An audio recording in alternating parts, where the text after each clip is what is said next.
मन की प्रसन्नता बहुत बड़ा तप है। हर समय मन को प्रसन्न रखना बहुत बड़ी साधना है, बहुत बड़ा लाभ है जिसका हर समय मन प्रसन्न रहता है। जानते हो किसका मन प्रसन्न रहता है? जिसका मन प्रभु से अपनापन कर लिया है। मन को शरीर प्रसन्न रखना है तो भगवत संबंध से ही मन प्रसन्न रह सकता है। यह मन चंचल क्यों रहता है, अशांत क्यों रहता है? ये जितना विषयों का चिंतन करेगा, जितना नाशवान परिवर्तनशील वस्तु व्यक्ति स्थान का संबंध स्वीकार करेगा, उतना ही जलेगा, उतना ही अशांत रहेगा, उतना ही चंचल रहेगा। त्यागाच्छांति अनंतरम, जितना ऐसा वस्तु व्यक्ति स्थान का राग त्याग करेगा उतना ही शांत हो जाएगा, उतना ही आनंदित हो जाएगा, उतना ही प्रसन्न हो जाएगा। मना प्रसादः, यदि आप मन को प्रसन्न करना चाहते हैं तो किसी भी व्यक्ति वस्तु स्थान का इसे संबंध न रख ले पावे, यह सावधानी रखना। और होता क्या है, बोले चलो मनोरंजन करते हैं। कहां? किसी व्यक्ति में, किसी वस्तु में, किसी स्थान में, किसी द्रव्य में।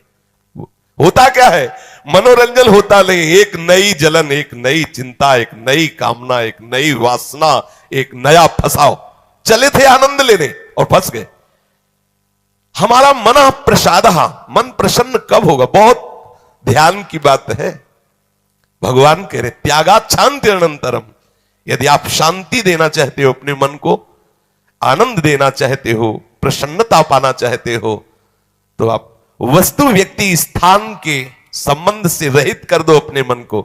एकमात्र प्रभु के चरणारविंद में आप अपने मन को लगा दो। फिर आप देखें आपका मन सदैव प्रसन्न रहेगा, क्योंकि प्रभु अविनाशी है, वस्तु व्यक्ति स्थान परिवर्तनशील है।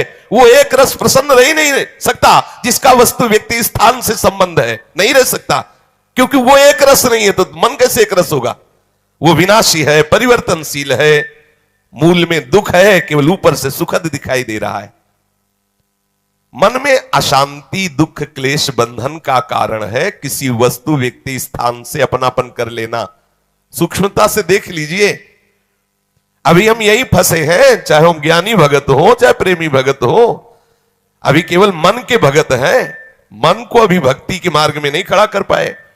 किसी भी वस्तु व्यक्ति स्थान से राग न रह जाना यह वैरागी का लक्षण है। समस्त वस्तु व्यक्ति स्थान में एकमात्र सच्चिदानंद आराध्य देव को देखना यह अनुरागी का लक्षण है। हम देखें कि हम ना तो वैरागी है ना अनुरागी है, हम तो रागी है। हर वस्तु व्यक्ति स्थान से हम सुख भोगना चाहते हैं। देख लो, अगर ऐसा नहीं तो फिर मन जाएगा ही नहीं। जब तक सुख की लालसा नहीं तब तक मन जाने वाला नहीं। इसको जहां जहां सुख का मिलने का भाव है वहीं वहीं ये जाता है।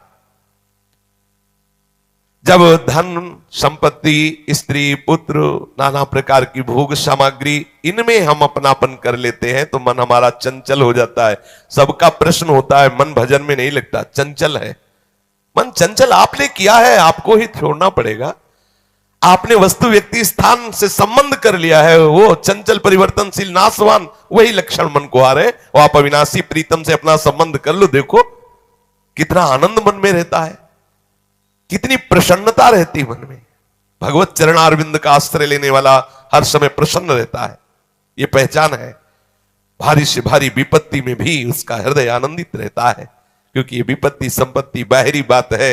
वो जिस आनंद में मगन है वहां न विपत्ति का न संपत्ति का, दोनों का प्रवेश नहीं, ना हर्ष ना शोक का।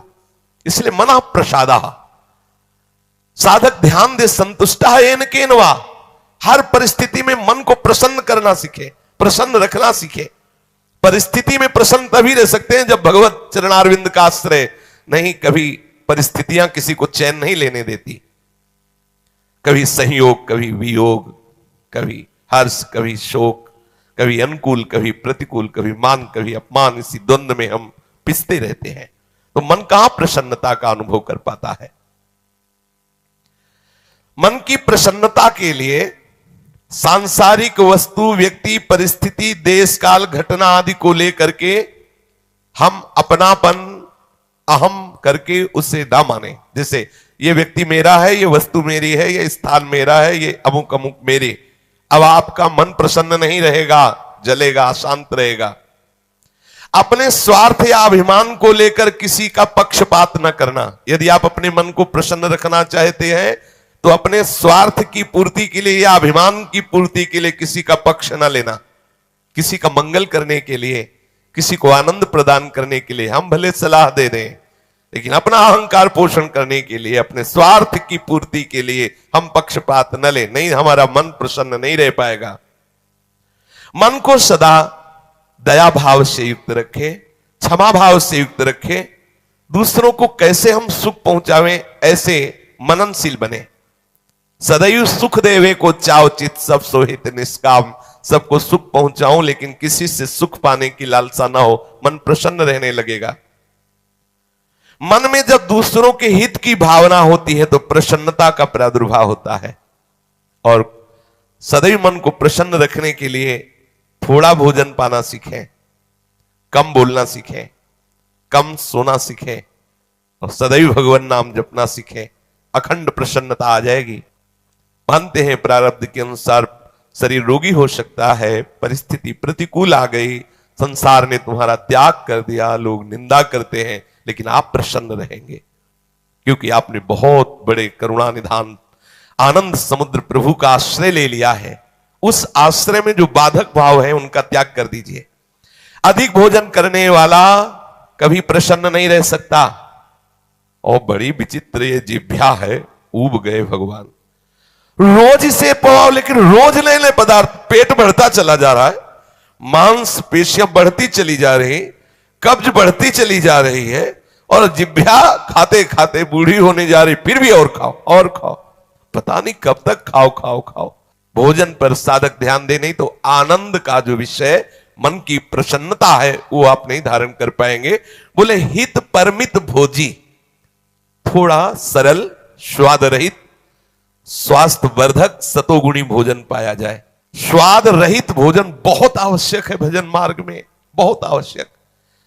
ये अधिक मीठा, चटपटा, खट्टा, ये वो सब कामोत्तेजना पैदा करता है, कब्ज बनाता है, मन को चंचल करता है। कई तरह के भयानक ऐसे दोष जो हमारी साधना में हानिकारक है। पक्का समझ लीजिए, ये अनुभूत बात कहते हैं। भोजन जितना सरस होगा भजन उतने चौपट होगा, पक्का समझ लो। ये भोजन बहुत घातक वस्तु है, बहुत घातक वस्तु है। साधक इस बात पर ध्यान दे, ये भोजन हमें मारे डाल रहा है। हमारा जीवन भगवत प्राप्ति के लिए है और ये आज पा लिया, वो पा लिया, ये गुलाब जामुन, ये लड्डू, ये वो, बस बुद्धि में विचलता, भगवत चिंतन रहित और नाना प्रकार की वासनात्मक खेल की कामनाएं, कल्पनाएं, ये भोजन के कारण। बहुत आवश्यक है भोजन सुधारना। भोजन नींव है परमार्थ की। जैसा खाओ अन्न वैसा बने मन। तो मन प्रसाद कैसे प्राप्त होगे, क्योंकि आपका भोजन ठीक नहीं है। बहुत सावधान, बहुत सात्विक और नियमित परमित भोजन हमें मन प्रसादा स्थिति में निश्चित निश्चित प्रतिष्ठित कर देगा। दूसरा, नित्य में एकांत सेवी। उपासक को चाहिए कि कम लोगों से मिलने का स्वभाव बनाए। सत्संग सुना या गुरुजनों के पास बैठकर जो प्रश्न उत्तर हुए, बस चुपचाप एकांतवास करने का अभ्यास होना चाहिए। हर समय हम किसी से बात करते रहे, हर समय हम किसी से मिले रहे, हर समय कोई हमारे समीप रहे, तो हमारी अंतर्मुखता नहीं हो। भले वो हमसे बात न करे लेकिन हमारी अंतर्मुख वृत्ति में वो बाधक हो जाएगा। इसलिए साधक को चाहिए कि एकांत सेवी बनने का स्वभाव बनाए। ज्यादा किसी से बात नहीं कर, वैसे बात करने का नियम तभी रखना चाहिए जब कोई आपसे प्रश्न करे और प्रश्न का उत्तर आवश्यक है देना, उत्तर देने से उसका मंगल होगा तो ही बात करें, नहीं ना करें। बहुत कम जीवन है हमारा, बहुत कम समय है। हम अगर व्यवहार प्रपंच की सत्ता को सत्य मानकर केवल यही हमारा कर्तव्य है, यही ऐसा व्यवहार का निर्वाह करना, तो हम भगवत साक्षात्कार कब करेंगे? कब हमारे हृदय में वो अखंड प्रसन्नता, कब हमारे हृदय में वो अखंड विकलता भगवत साक्षात्कार की होगी? और बोले वाणी से हितकर मृदु वचन बोले, एकांत सेवन करे और नींद भी एक नियमानुसार करे। स्वल्प निद्रा विहारा, स्वल्प सोने का समय बनाए। 24 घंटे में 5 घंटे बहुत है शयन करना, बहुत है, मतलब बहुत हो गया 5 घंटे। 6 घंटे तो उनको जो बहुत शारीरिक श्रम करते हैं, 7 घंटे मतलब खत्म। अब इसके आगे साधक शब्द नहीं लगेगा। 6 घंटे तक तो मतलब बहुत हो गया कि बहुत श्रम करता है, इसलिए ठीक है। 7 घंटे मतलब प्रमाद स्थिति आ गई, 7 के बाद तो प्रणाम है, फिर तो कोई बात ही नहीं है। अब आप देख लो किस श्रेणी में आप हैं। उत्तम साधक 4 घंटे में हो जाता है, ठीक है। 5 घंटे पर्याप्त है। और जिनको बहुत शारीरिक श्रम होता है वो 6 घंटे, और कुछ तो ऐसे होते हैं कि हर घंटे में झपकी, हर घंटे में आनंद। हाँ, समाधि भाव को निद्रा समाधि स्थिति, व्यास भरोसे कुंवरी के सोत पाव प्रसाद। सत्संग हो रहा है, थोड़ी ढिलाई हुई, बस गए समाधि में गए बिल्कुल। हाँ, मक्खी भन बनाए चाहे मच्छर बल बनाए चाहे महात्मा भन बनाए, कोई फर्क नहीं पड़ता। अब निद्रा समाधि स्थिति, आओ समाधि भीतर। स्वामी हरदास जी कहते मनी तीत न डुलाओ, आओ समाधि आ गए।